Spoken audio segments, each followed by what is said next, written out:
This is the X-Zone Broadcast Network, broadcasting worldwide on broadcast affiliates and satellite program providers, including CNN Broadcast Network, Sirius Satellite Network, Star Media, Good News Radio Network, Angel Broadcast Network, Wiki Broadcast Network, and WPBN TV. For more information on the X-Zone Broadcast Network, visit us at www.xzbn.net.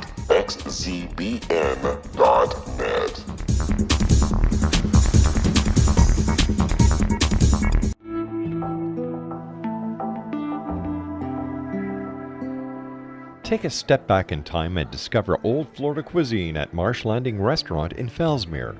Enjoy delicacies such as frog legs, gator tail, catfish, and swamp cabbage, or enjoy the more traditional cuisine like hand-cut Angus steaks, ribs, and seafood. Join us for breakfast with a southern flair featuring sweet potato pancakes, biscuits and gravy, and much more.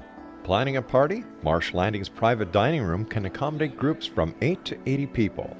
While you're visiting, enjoy the historic pictures, artifacts, and stories that line the walls. Marsh Landing is truly a unique experience. Marsh Landing Restaurant, 44 North Broadway in historic Fellsmere, or visit marshlandingrestaurant.com. Marsh Landing, old Florida cuisine at its best.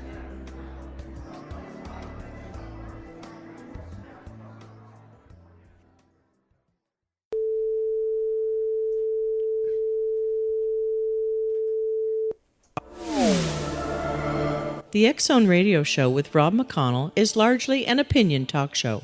All opinions, comments, or statements of fact expressed by Rob McConnell's guests are strictly their own and are not to be construed as those of the X-Zone Radio Show or endorsed in any manner by Rob McConnell, Relmar McConnell Media Company, the X-Zone Broadcast Network, its affiliated networks, stations, employees, or advertisers.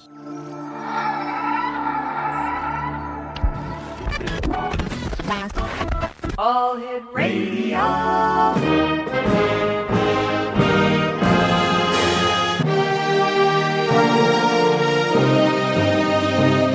Welcome to the X-Zone, a place where fact is fiction and fiction is reality.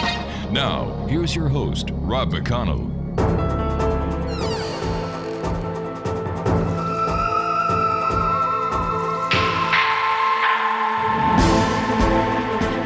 Merry Christmas, everyone. This is the X-Zone. I am Rob McConnell, and for the remainder of the show, another 2 hours, I'm going to be joined by special guests who I believe are going to be able to put a very different and unique, yet spiritual and Christmas way of looking at what we talk about here in the X-Zone, and that's the world of the paranormal and the science of parapsychology. If you'd like to send an email, studio@xzoneradiotv.com, and all social media sites, X-Zone Radio TV. And of course, you can always visit us online at www.xzoneradiotv.com. My two guests this hour here in our studios are two friends of mine. James Lizotte and his younger sister, Bonnie Robinson, are with us. And we're going to be talking about a Lizotte spiritual Christmas. So, Bonnie, first of all, welcome to the X-Zone. This is the first time you've been with us. James has been with us a couple of times, one time. And welcome. And what interested you into the strange, the weird, the bizarre? For me, it was basically, as you get older and you realize in your mind, you're thinking there's got to be more to it. Mm-hmm. They tell us that the brain can hold so much more than what we're using it for. So I'm thinking there has to be an afterlife. Right. I can't believe that we learn all of this, we go through all of this, and then there's just darkness. So I started to sort of venture out and joining a few of the groups and going to some of the learning ones where they teach you how to use your intuition, your feelings, and what you can see. And it actually was quite surprising to me because I was capable of, not as much as a medium can do, but I was capable of seeing an aura around people, seeing people behind people. The one thing I never seemed to manage was to get to where some people can hear people talking to them. That just seems to elude me. And I think that's because every time something does say something, like the other night, I was just looking at a story about my brother, and all of a sudden I heard this word. I can't tell you what the word was, but I looked down and my phone was sitting there and I thought, oh, someone's sort of connected through without it ringing. But it hadn't. And then I went back to, so the only thing I can think of is this was my brother just trying to let me know that I'm sort of thinking of him and doing something. Have you always had an interest in the paranormal? I have, because, like I say, I've always wanted to believe there's more to life than what we see here. And I can't believe in a universe this large, there's not more going on. And I'm a definite believer in when you pass, your energy lives on. And I think that's part of your soul. Because as I said before, if you see if you're in a room and someone has passed recently, and you saw them before they passed and the body looked, but as soon as they've passed, you look at that body and it looks empty. It loses something. So something had to have left. It's just figuring out what that is that left. And, it's, and then sensitivity. I can walk into a room and I can tell if people you can take on their energy. So you have to be very careful that you don't take on all the negative energy. And that's what my brother's very bad at doing. And I'm keep trying to, this is the one sitting beside me here. I keep telling him he's got to come to one of these meetings because he's very empathic. And the unfortunate part when you're in that, you can really get yourself bogged down because you don't let any of it go and it becomes a part of you. So you have to learn how to work with it. And that's one of the things they teach you in these classes too. Exonation, Bonnie Robinson and James Lizotte are with us here in studio tonight. This is the Christmas Eve special of the X-Zone Radio Show, and we'll be back talking to James on the other side as we continue investigating the world of the paranormal and the science of parapsychology from our studios in Hamilton, Ontario, Canada. Don't forget Exonation, some great programming at www.xzbn.net. From everyone here at the X-Zone and the X-Zone Broadcast Network, Merry Christmas, everyone.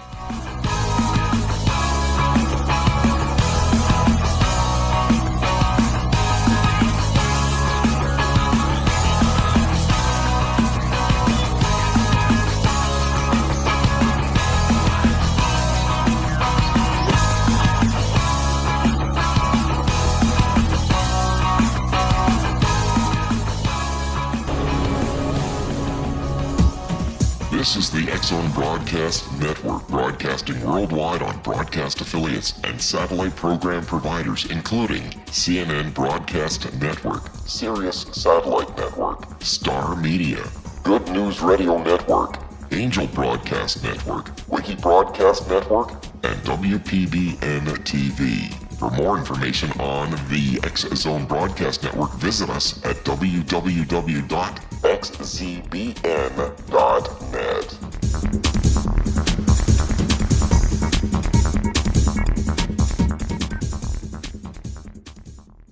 How would you like to be able to read other people's minds? Well, the next best thing is here. When you know how to read a person's name, you know how the person thinks, feels, and behaves. Each letter in our name holds a key to unlock our true essence. Our name contains both our gifts and challenges in this lifetime. Mnemology science discovers personality secrets hidden in the placement of the letters of our names, including the first and last impression people remember about us. Sharon shows us how to interpret the arrangement of letters as outlined in her book, Know the Name, Know the Person. Sharon Lynn Wyeth created mnemology science after 18 years of research and testing her theories, and has supported thousands of people around the world in understanding themselves and others better. You'll enjoy Sharon's unique teachings as she shares her system to learn the gifts behind your given birth name. Even if you don't like your birth name, there are jewels in this book. If you're thinking of changing your name, ready to name your child, or wanting to get along better with others, this is the book for you. If you'd like to improve your relationships and change your life for the better, get the book today, Know the Name, Know the Person, or visit www.knowthename.com. That's www.knowthename.com.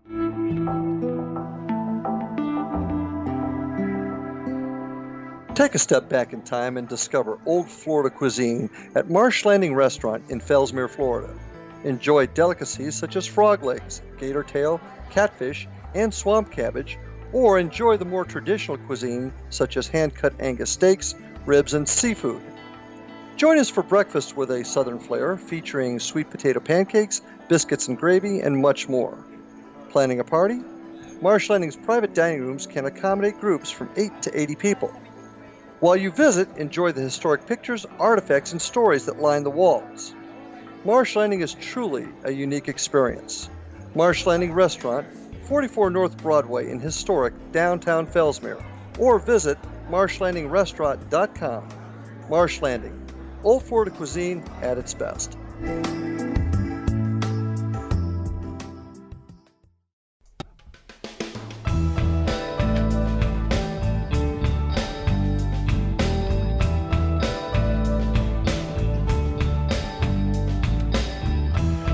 Welcome back, everyone. Don't forget, January 27, 28, 29, 2017 in Fellsmere, Florida, the second annual Treasure Coast Para-Unity Conference featuring special guest Brian Cano from A Haunted Collector, Andrea Perron, the author of The House of Darkness, House of Light, and also Rich Valdez, Sean Porter, Doug Dillon, Bob Seneker, Rob Robinson, Terry Reed, and Jamie Pierce. Tickets are $35 for the meet and greet, $35 for the paranormal investigation, $35 for lectures, or $90 for the entire public event. Paranormal teams, $50 per team for the entire weekend and events. For more information on the second annual Treasure Coast Para-Unity Conference, go to www.paranormalstakeout.com. All right, here we are, Christmas Eve. It's a great time to spend time with friends. Bonnie, I'm so happy you're with us. James, always good seeing you. And you were here the last time, and we were listening to the EVPs that you actually took at the Waverly Hills Sanatorium. Yep. Now, I know that you're deeply interested in the paranormal, but you look at it through a different way. When you and I were talking, it wasn't the normal way that most paranormal investigators look at things.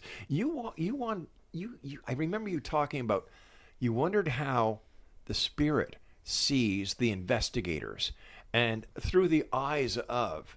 Yeah. And that's the first time I had ever heard that. And it made me wonder why anyone hadn't thought of that before. And what was it that happened that made you come up, or had you come up with this concept, or where did it come from? Well, once again, as my sister is always willing to point out, I am very empathic, and I know I have other members of my family who believe that. I've never actually quite understood the term in 100%. Mm-hmm. I mean, it is the feelings of others that I do tend to pick up on a lot. And that, that doesn't just stop at people. Right. I mean, you can go into a place and get a feeling. Oh, sure. And that feeling makes you sort of more aware with what went on there and things like that. And if one were to believe for sure that the spirits are there, it would never make any sense to not look at it from their point of view. You're walking into their world, like what they've been with all of their existence. Right. And how you treat them has to affect something. I mean, that's my belief. My whole concept of the through the eyes of is one of my biggest problems with some of these, the way things have gone. Things have become a lot more commercialized lately. It just comes down to, if there's a way to make money off something, including spirits and, ghost investigations and stuff like that, nowadays people will follow it. And so you end up with busloads of people going into a place that may have a past that really needs to be respected a lot more and isn't. And you then have to look at it through the eyes of who would be there if they're there. Like, if all of these people are going to actually experience what they believe in, then wouldn't they respect it more? Definitely. But more people are going just because of the entertainment factor. I think what has happened is that the paranormal has become an industry. Yeah. Where certain people, certain organizations are out there just to make the buck. And when you look at the so-called reality television shows, they're anything but reality. Mm-hmm. Because I've talked to so many paranormal investigators who have said that they've gone into places where nothing has happened. And this isn't what you see on TV. You see the shaky night shot. You see the doors, the ooh, ah, screams. Yep. I've been touched by a spirit. Yep. And I think that this is leading the public down the wrong road, that it needs to be taken more sincerely. And I agree with you. There's not enough respect being shown for those who have passed over. Yep. And I often wonder why they don't do something about it. I mean, those who have passed over. Well, I mean, the one problem that really comes from it is that whether you believe or not, we don't have a lot of proof that it actually exists. Right.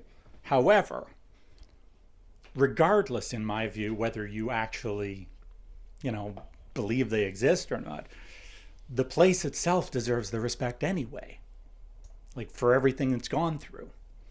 Like, now, if we take it to the point where you actually do believe in the spirits, which, it's hard not to in some of the cases, there are enough things. The suggestion is that they can't really affect the real world as strongly as some people might want to believe. The people who go in there and try and, provoke them. Yeah. They're going on the assumption that if you make it mad enough, it'll throw something at you. That's total disrespect for the idea of what they might be. That's right. If you're pure energy, it's going to take an awful lot to physically throw something. To believe that it doesn't happen, well, no, it can. But effectively, that would be a very, very, very strong energy. And those would be in the minority. So people go in with the idea of what television and such show them. And that is, oh yeah, if you really want to prove a ghost exists, then you got to get them to do something. But there's two sides to the spectrum. You've got the serious side, like we saw in Ghost. And then you've got the Ghostbuster side, which made a total spoof of the paranormal investigations. And then you've got, Scooby-Doo and the cartoons, Casper, the Friendly Ghost, and so on and so forth. Where would you put reality? Okay, I had thought of this a little earlier. You say, well, why wouldn't they do something about it?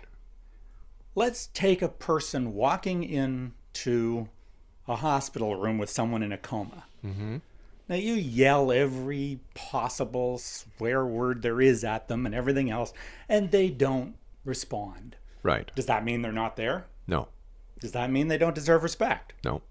The fact is that they can't reply at that point. Do they understand what you're doing? Maybe.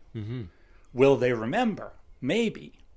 So effectively, if you look at the spirits in the same form, like where effectively they just can't do anything but sit there and take whatever you have to give to them, does that give you the right to go in and do it? Hell no. And that's my view of it. Could it also be that the spirits are that much more mature than we mortals are, that they hear some mortal spewing off and they just do like my wife does when I start talking sometimes? She just turns around and walks away. Yeah, no, that's very possible. I mean, and the other idea is that I do believe in different tiers of the whole thing. From going to Waverly, I understand that the majority of hauntings, as we would call them, are what we call recordings, more or less. Just repeating things over and over again that the building may have absorbed over its lifetime. A number that actually are intelligent hauntings is very, very low. So it could be easily suggested that those particular ones are much more advanced, much more intelligent than even we are. One of the EVPs that you brought with you the last time you were here said, "All right, go back." Yep. And I'd like to play it. And then work the third floor. One that doesn't go anywhere. All right, go back on what we from. You can't dispute that. It is clear. It is audible, and tell our listeners the surrounding the circumstances surrounding that EVP. Yep. Essentially, we were basically on the 4th floor. Mm-hmm. A couple of them had seen something on the 3rd floor. So effectively, nothing was happening on the 4th floor. So we were discussing the idea of going back to the 3rd floor.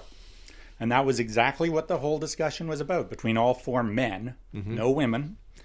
And that is what we picked up right in the middle of our discussion, right after someone had said, okay, we'll go back to the 3rd floor. The general concept would be then that is an intelligence response. Literally, they're saying, well, going back. It's fine. I'm going to play it again. Nothing there that will stop you. I'm going to play it again. And then work the 3rd floor. One that doesn't go anywhere. All right, go back on what we from. That sounds like a female voice. Yeah. And there was certainly no reason for any one of the 4 of us to say, all right, go back, because we didn't have to give each other permission. The fact is, we didn't really need permission to go back. There was nobody there to stop us. Right. But it certainly felt at that point like we were being given permission to go back. We didn't hear any of that until afterwards, when we actually listened to the recording. And as was said, that tape recorder, like that digital recorder, was in somebody's pocket and nowhere near anyone's mouth. No, and that was fairly clear. Bonnie, what is your take on EVPs? You should ask that, because I was going to ask James a question. Go right ahead. I'm not a skeptic of it. I do believe. I just don't understand why they stay behind. Because my belief is that when you pass, you will actually go to another level, be it heaven, as some people call it, and you then re-look at your life, examine how it went, and start to resolve the issues that you had on earth. And then you move to the next level. And I truly believe you come back, because that's where I'm saying the brain is not fully used. I think we got memories going back years and years. We just can't get them. And so I believe we come back again. And I don't understand the spirits staying stuck to a place. Yeah. Why do you think that is, James? Well, effectively, my belief on that concept, and it's something that I had thought about a lot when I was doing some writing and stuff. Effectively, I do find most of the intelligent spirits, that's the one thing I don't understand about these guys who go in and try and, they go, oh, you've got to rile them up, you've got to get... Yeah. I find most of the intelligent spirits that interact with people aren't in the form of any type of, angry being. 90% of the time, the answers you get are almost helpful. So to me, I'm like, there is that possibility that the most intelligent ones are the ones that choose where they are. And they don't necessarily choose where they are, because they want to stay there or whatever. But in their own mind, they're in the place where they spent most of their life. And they don't feel like it's over. They don't feel like there's, in the case of this, I could almost say that the person sounded as if they were trying to literally guide us.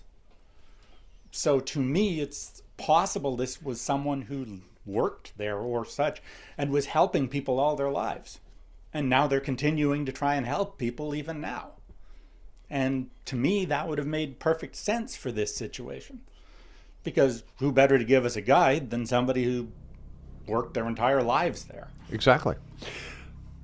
Bonnie Robinson, James Lizotte, our special guests here tonight in the X Zone. Once again, from everyone here at the X Zone, to each and every one of you at home, a very Merry Christmas. And I hope Santa Claus is good to you. And don't forget to leave milk and cookies out for Santa Claus. And yes, reindeers really do like carrots. My name is Rob McConnell. We'll be back after this news break. Don't go away.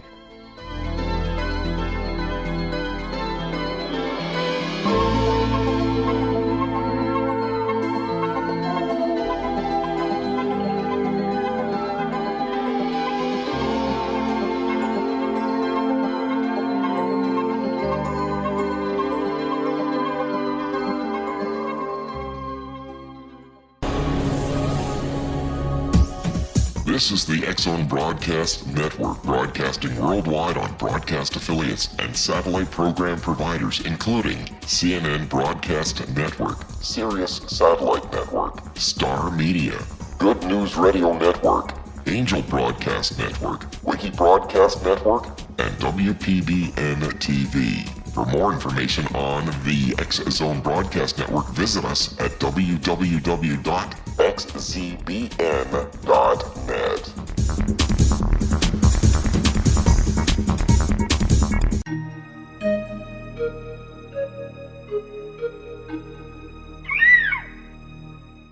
While science pursues fact, magic accesses the quantum level, bridging random facts to form truth.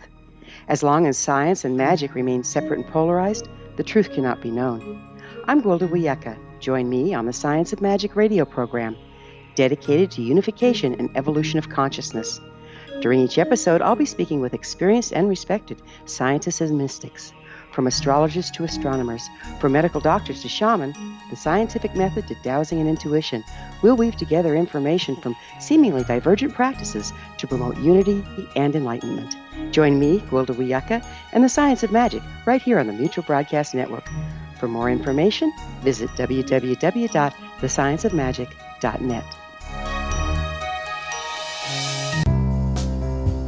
Gibbs A. Williams, Ph.D., is a practicing psychoanalyst, supervisor, researcher, and author in New York City.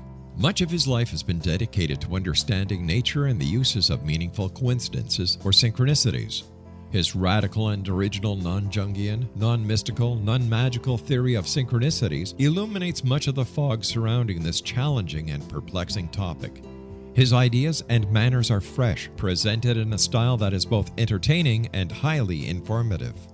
He is also an expert on crisis intervention, specially focused on violence reduction for the police and citizens, mastering anxiety, frustration, and stress without the use of medication, and effectively preventing and treating heroin addiction.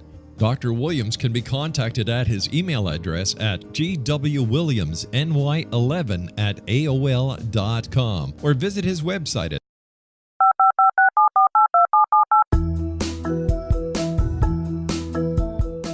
Did you know that when you're on the road with limited data or Wi-Fi, you can still listen to the X-Zone Radio Show with Rob McConnell, The Science of Magic with Gwilda Wiyaka, X-1, Dimension X, Space Patrol, and every minute of the X-Zone Broadcast Network by calling 213-401-0080, courtesy of Audio Now. No smartphone, app, or internet needed. It saves your data plan and it's free if you have unlimited minutes. Call 213-401-0080 to listen on any phone, anytime, anywhere. Remember 213-401-0080 for the best of the paranormal, parapsychology, and sci-fi radio programming anywhere, 24/7, 365. Afterlife expert Roberta Grimes was the first one to say that dying can be fun. Now her best-selling book, The Fun of Dying, is available in stores worldwide. So if you wonder whether death ends life, how it feels to die, or what heaven might be like, The Fun of Dying was written for you. And if you have always been afraid of death, or if you worry that your life has no meaning, let The Fun of Dying ease your fears and bring new meaning to your life. Nothing said in The Fun of Dying is based on the teachings of any religion. Instead, Roberta draws on evidence to explain how death happens, how it feels, and what comes next. A lot of the best death-related evidence was produced in the first half of the 20th century. When it is put together with recent discoveries, it tells a consistent and amazing story. Roberta Grimes blogs and answers questions at robertagrimes.com.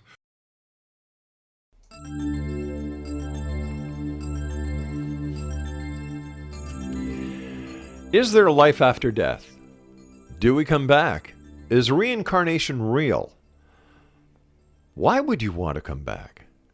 Is past life regression real? Can people actually learn from the returns that they have already done and learn lessons that can help them be better people this time around? Do we come back to the same dimension? Do we come back to the same universe?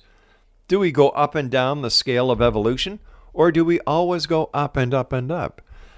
For example, if I pass tomorrow, would I come back as an amoeba? Could I come back as a dinosaur? Or would I go to the next step of evolution, whatever that is? These are just some of the questions that have people perplexed, wanting to know the answers. What happens on the other side of the veil? I look at it this way. While we're on this side, we do our best. We learn. Life is a learning process. But we have to put into the equation that the moment we are conceived is the moment we start to die. Life is a death process. Mother Nature shows us time and time again what life is really about, but we humans know everything. We don't look at Mother Nature. But let's do this for a second. Let's look at the caterpillar. The caterpillar lives its life, goes into a cocoon, and comes out a butterfly. Well, maybe that's what we do here on this side. We live a life, and as we are getting ready to metamorphosize into our next evolutionary or spiritual realm, we enter our cocoon, which is known as death. And when we pass to the other side or come out of our cocoon, we have metamorphosized into our next spiritual evolution. Is that where the concept of angels came from? Who knows? But these are just some of the questions that we hope to help people ask and answer here in the X Zone. Bonnie Robinson is my guest this hour with her brother, James Lizotte. To both of you, thank you very much for coming in tonight. Always great seeing you, James. And Bonnie, nice meeting you after all these years. I've heard so much about you. From who? James says, from who? From you. That's my brother. Okay, here we are, Christmas Eve. I think that Christmas is the most spiritual time of all. I think that at Christmas we can see the goodness that mankind has, or womankind, I don't mean to be sexist here, let's call humanity, has and shares. You know, people dig deeper into their pockets to help those who are less fortunate. They you know, you'll see people opening doors for ladies and carrying packages out and doing kind and wonderful things. Angels abound at Christmas time. We're told that the entire origin of Christmas time was this little child, the Son of God, who was born to a virgin in a manger that the angels heralded in. Now, if that isn't paranormal, I don't know what is. Bonnie, what is your take on the spiritual relevance or the spiritual meaning of Christmas? Wow. I haven't really dwelled on that one. And I was brought up Catholic, and it actually was a negative experience for me. I didn't like the fact that when a woman walked into a church, we had to cover our heads. That seemed unfair. I didn't like the idea that women couldn't be priests. I didn't like the idea that every time you went to have the sacrament, you actually had to go and confess first. So as a child, it was a fearful kind of religion, because every time I had to say something I had done that was bad. So I was led to believe as a child that obviously I'm a bad person. And that was the big one for me. But I remember one time going to church and I forgot my hat. And it was so embarrassing, because what did my dad do? He took his hanky and put it on my head. Now, that is degrading. I'm sorry, but it is. So the religious part of it is, I love the way everybody comes together. Yeah. I love the way the family gather.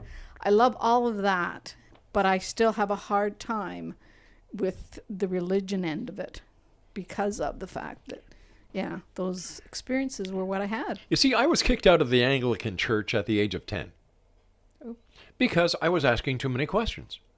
Like Reverend Randall, this man and I were like fire and water. He was the old Anglican Church, the High Church of England, and here I was, a little rebellious guy who had just watched his grandmother die, who was asking for a chance of God give her one more chance. And this woman had never done anything wrong to anyone. Her death devastated me. Not only did I lose my grandmother, but I lost my best friend, my mentor in life. I remember starting to read the Bible over and over again, trying to make sense of what had happened in my young life. I remember going to Reverend Randall because my mother wanted to get us out of the house on a Saturday morning so she could do whatever she wanted to do, and we went to pre-Sunday school class on a Saturday. And I said, Reverend Randall, I've got a question. And he says, oh, great. I said, all right, let me understand this. Adam and Eve were the first two humans. He said, yes. I said, no, you're wrong. He says, what do you mean I'm wrong? Well, what about Lilith? How do you know about her? It's in the Bible. And I said, all right, putting that aside, if Adam and Eve had Cain and Abel, one brother kills the other, God puts his mark on the forehead of the one who was living, who survived, who was the murderer, so that everyone would know that he was protected by God. Well, if you've only got Adam and Eve at this point, wouldn't they know that he was protected because of the relationship with God? He didn't need the mark on his head. And then I said, in the Bible it says he crossed the mountains, crossed the desert, to the village where he laid with his wife. Where the hell did they come from? Well, I was told to leave right away. By the time I got home, the Reverend had called my mother and told her that she had spawned the son of the devil and that he was no more welcomed in church. Just for asking questions. You know, that didn't turn me off from believing. You know, I believe in angels. I've seen angels. I saw an angel when I was young. My brother had eaten contaminated food out of a tin can. My mom and dad drove me to my grandmother's. All the family gathered because we were expecting the worst. A couple of hours into the wait for the hospital, the call, I looked in the kitchen. There was a man standing in the corner. And he had a beautiful smile on him. And I felt so comforted by him. And I put a smile on my face. My grandmother said, "Who are you smiling at?" And I pointed to where I saw that man, and there was no one there. As soon as I said that, the phone rang. My brother was going to be okay. I know I saw an angel. And one of the traditions my mother and dad had when we were kids, Christmas Eve, we would have a bath. And while we were having our bath, the angels would put new pajamas under the Christmas tree for us. Now, once again, being the guy I am saying, well, wait a minute. Angels come and take the dead to heaven. Why did I get a new pair of pajamas for Christmas? You know, I was about 5 or 6 at that point. But the angel on top of the Christmas tree, the angel who was foretold the birth of Christ. There's so much spirituality. And I think that throughout our history, throughout our existence, we've been looking for answers. And I agree with you, Bonnie, that there is more to this existence than we know right now. And I agree with you, James, that we are showing more disrespect for spirits in the name of entertainment than we are looking for the real answers. And I think that the reality shows are doing more harm than good. I don't know how many times doing this show over 25 years, I've just gone after the show and said, I don't get it. I really don't get it. I've gone to, let me see, throughout Niagara-on-the-Lake, Fort George, you name it. And I've never seen a ghost. I have never heard a ghost. That doesn't mean I don't believe, though. So how do we help a society that is so inbred with information that is instantaneous, who expect the answers to come like that, when it comes to trying to understand something as ancient, as personal, and as special as the paranormal? Yeah, that's a difficult one, isn't it? Because I believe that we definitely move on to another plane, and we do come back. That's my belief. Right. But you're right. If you question anyone who's religious, depending on their religion, they always want to back it up with this book. Yeah. I've never read the Bible. I don't even know it. We did catechism, so I don't know the Bible. So proving it through a book that was written by who? Man. Yeah. Through somebody? I don't... Well, let's see. Where did the Bible... Let's see. The book of Genesis was written by Moses. And we know this because... Because of the ancient scholars and the scribes who have said this. You see, I really believe that the entire key or the Rosetta Stone to the Bible is where in the book of Genesis said, and God said, let us create man in our image. Now, I'm not a doctor. I don't have a PhD. I'm just a guy who loves talking to people. And I've come to believe over the years talking to people that when God was saying, let us create man in our image, our likeness, it sounds like DNA experimentation or DNA replication to me. And here we are in the year 2016 going into 2017, and we are only now replicating life using DNA. What's the name of that sheep that they created? Dolly.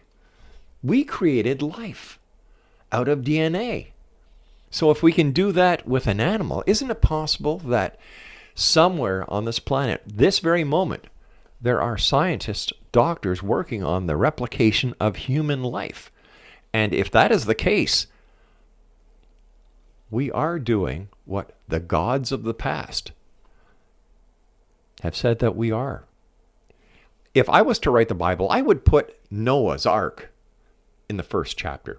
Except Noah wouldn't be the captain of an ark. He'd be the captain of a spaceship. And that the animals, 2 by 2, would be DNA. Because if you look at that and look at its plausibility compared to this ark with all these animals in it, it makes no sense. But put it into today's way of thinking. DNA makes the perfect sense to me. And like I said, I'm not a doctor. I don't hold a PhD. All I do is talk to great people like you guys. We'll be back on the other side of this break as we continue here in the X Zone from our broadcast center in Hamilton, Ontario, Canada.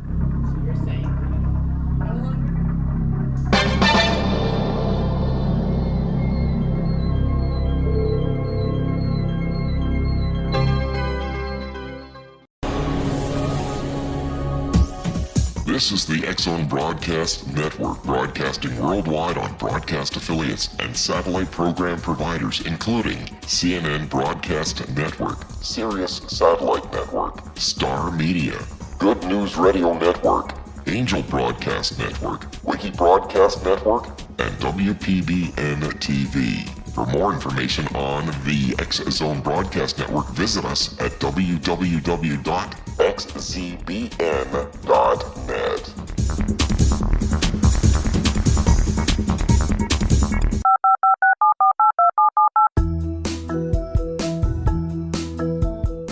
Did you know that when you're on the road with limited data or Wi-Fi, you can still listen to the X Zone Radio Show with Rob McConnell, The Science of Magic with Gwilda Wiyaka, X-1, Dimension X, Space Patrol, and every minute of the X Zone Broadcast Network by calling 213-401-0080, courtesy of Audio Now. No smartphone, app, or internet needed. It saves your data plan and it's free if you have unlimited minutes. Call 213-401-0080 to listen on any phone, anytime, anywhere. Remember 213-401-0080 for the best of the paranormal, parapsychology, and sci-fi radio programming anywhere, 24/7, 365.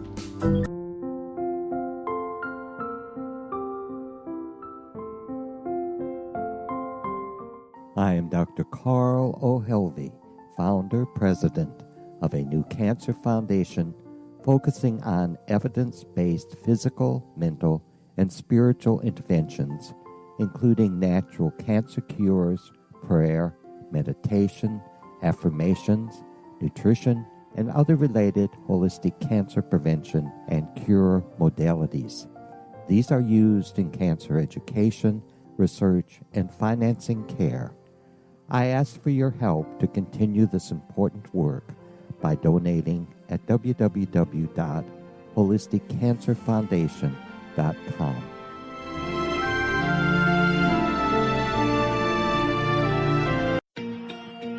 Wouldn't you love to know the secret to everything? Well then, meet Dr. Kimberly McGeorge and her cutting-edge breakthrough knowledge that combines science with possibility. Dr. Kimberly brings real-life answers and healing to those open to alternative solutions. She teaches solution-based programs and classes that will change all areas of your life forever. Specializing in conscious creation, intuitive readings, and energy medicine, you can rapidly shift health, relationships, business, and money and abundance challenges quickly. Receive her best-selling book, Secret to Everything, at no cost by going to secrettoeverything.com/X-Zone. That's right, transformation can start now. Just go to secrettoeverything.com/X-Zone and receive Dr. Kimberly's book for free.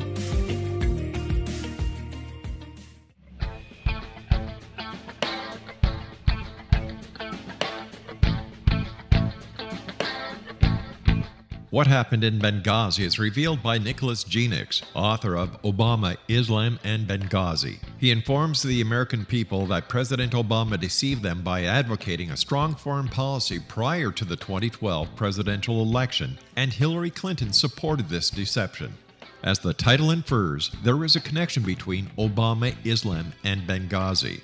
Ample evidence informs Americans that Obama's early indoctrination in the Quran developed an affinity for Islam, why the Quran is the source of discontent in many countries, and why the Obama foreign policy deception led to poor military action and caused the loss of American lives in Benghazi.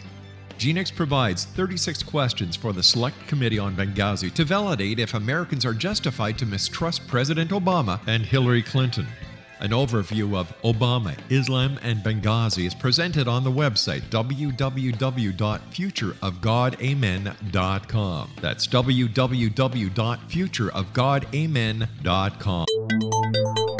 You're listening to the X-Zone Broadcast Network, www.xzbn.net.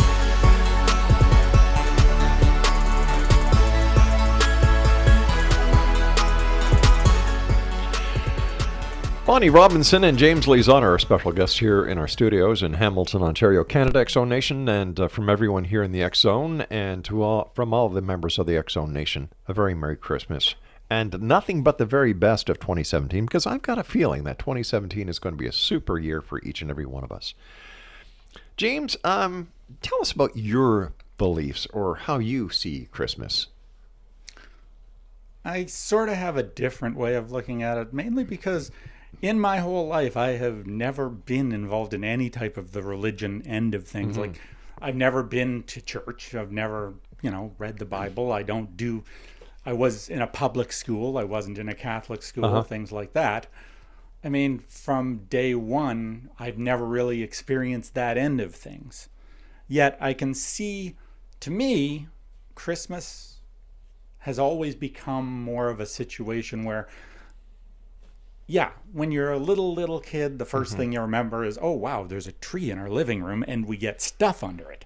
So that's a big deal, And then when you're really, really young, and especially with our father, he tended to really go with the material things to show us. There was only one time a year that you actually really ever saw him happy in any sort of form, and that was usually when he was putting stuff under the tree and watching us open it and stuff like that.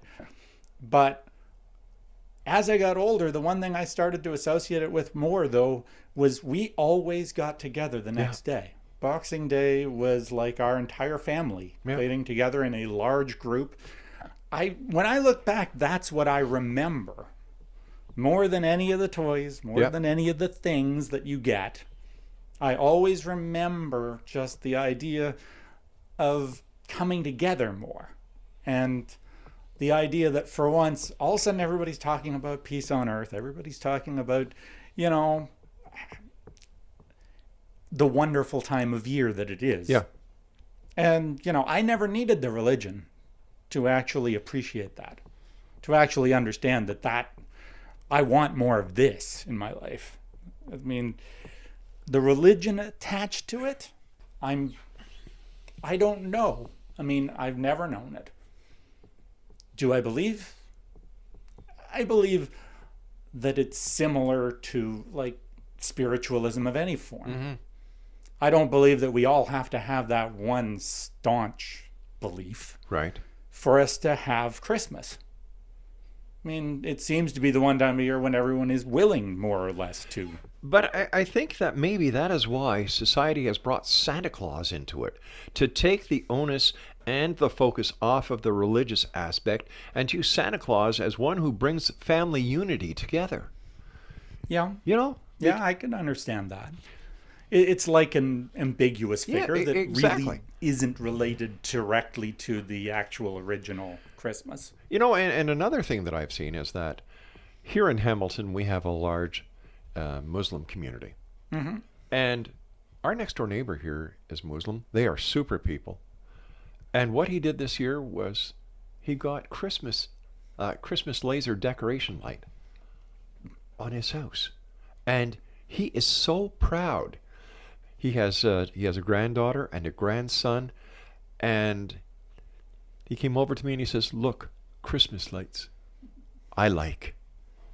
And I said, "Are you happy?" He says, "Makes me feel good." There you go. It's not the religion. It's not anything else but the Christmas spirit. But why does it take 364 days of the year in order to get to this one pivotal day that we can feel all this love, feel all this family camaraderie? Can you just imagine, Bonnie, if we could actually harness or bottle Christmas spirit so that every day would be like Christmas Day? This is what I think that we were trying to say before, that this would make the world a better place. True. Yeah. It's definitely the one thing I value at Christmas is family getting together. Yeah. And proof of that was we always did Boxing Day at my parents' place. And when they passed, my brother Steve took over that and made sure that we always got together every Christmas, Boxing Day, and we had our Chinese food, which was something we just did. And Chinese food on Christmas Day? Yeah. Not Christmas Day. No. Boxing Day. Oh, because Boxing Laura Day. and I have Chinese food on Christmas Day because, well, our children go on the 26th, and on the 27th we have Christmas dinner. So Laura and I have Chinese food on Christmas Day.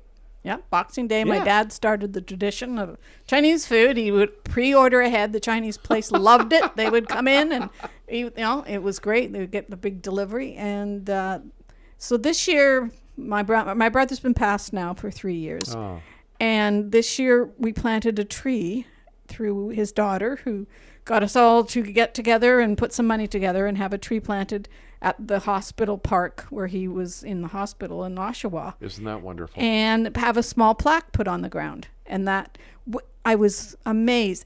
Everybody came. I mean, this is people that are way up north and out in Niagara and over in Bowmanville. Like, it was quite a distance to travel for this one moment of time. And it wasn't very long because it was friggin' cold. But we all got together. Everybody signed a balloon. Some people brought little ornaments and stuff. Yeah. But that is what I love about Christmas, because you get together and you just do, you know. I just wanted to interject on that. It's like, yes, that was a special day to us. We all got together. Everybody did show up. Yeah. And the funny part of it was, I basically said to my sister, Bonnie, and like her daughter while we were driving there and all this. Oh, look, it's snowing, naturally. And it's like, oh, look, it's going to snow all the way there and make just enough of a mess to have made it a really hard drive to get there. But when I got there, I had to think, you know what? This is exactly what Steve would do. He'd just like make you work for it so that, you had that purpose to get there. And, of course, the snow added to the whole scene and actually made it quite beautiful. And then we hung the blue balloons that were all deflating because of the temperature. Right. So it kind of looked pretty pathetic, but it was a nice pathetic. It was like, raisins hanging from the tree. But, we all thought of that little joke about the blue balloons. But anyway, it just seemed that much more special with the snow. Yeah. And then it got dark after, like we all went to dinner, like we all agreed to do that. And we spent a good time there. We spent 2 hours having our dinner and everything else. And when we came out, it was dark, but the snow had stopped and the drive home was perfectly clear. Wow. Which sounds exactly like the way he would plan it if he was going to do it. He'd just make you work to get there, add something special when you're there, and then, oh yeah, you're not going to have any trouble getting home. But, I thought of that, and of course for me, and I don't know whether anybody noticed it, but when we'd finished doing everything we'd done as far as a whole bunch of group pictures of the tree and Wes. Right. Everybody else walked on. And, it was me because I do that. I had to walk back when everyone was gone and just spend a moment there. And in my view, I was talking to him. It was like, I was just like, this is something you would have liked. And I know it. We've got about 3 minutes left. And what I'd like to do, starting with you, James, I'd like to get your Christmas wishes for the listeners. Well, that would be a good one. My Christmas wishes for the listeners? Just that everyone appreciate what they have. And don't look so much at the material things for happiness. Just be happy who you are and with the people you're with right now. Because that's what Christmas should be all about. And it doesn't matter about what race, what religion. Yeah. You should all be able to appreciate that one moment. And that's what I would wish. It's a beautiful wish. Bonnie, what is your Christmas wish for our listeners? I'm kind of on the same track with my brother. I agree. I think everyone needs to be really in the moment. Don't look at the past, don't look at the future, because we don't know what that holds for us. And the past is the past, and we can't go there again. So yeah, to be in the moment, enjoy what you have, because you don't know, nobody knows when they're going to be gone. And when they're gone, it's too late. And you end up, just missing all of... It's amazing when one chair is empty. Yeah. How much you notice that. And we hadn't had that in our family for a long time. And when it happened, it was, wow, wake up call. So enjoy. Say Merry Christmas. Hug everybody. Just love, period. My wish for both of you is love, health, happiness. And I just want to thank you both for coming tonight and sharing your Christmas wishes with me, and thank you for being my friend. Well, thank you.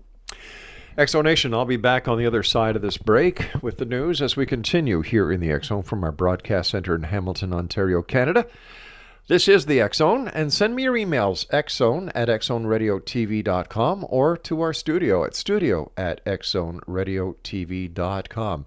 And don't forget the other fine programming that is available to you, 7/24/365 at www.xzbn.net. We've got some great things in store for you in the year 2017, and I'll give you a little hint as we get closer to that magical night where we all turn from one year to the next. My name is Rob McConnell. Don't go away.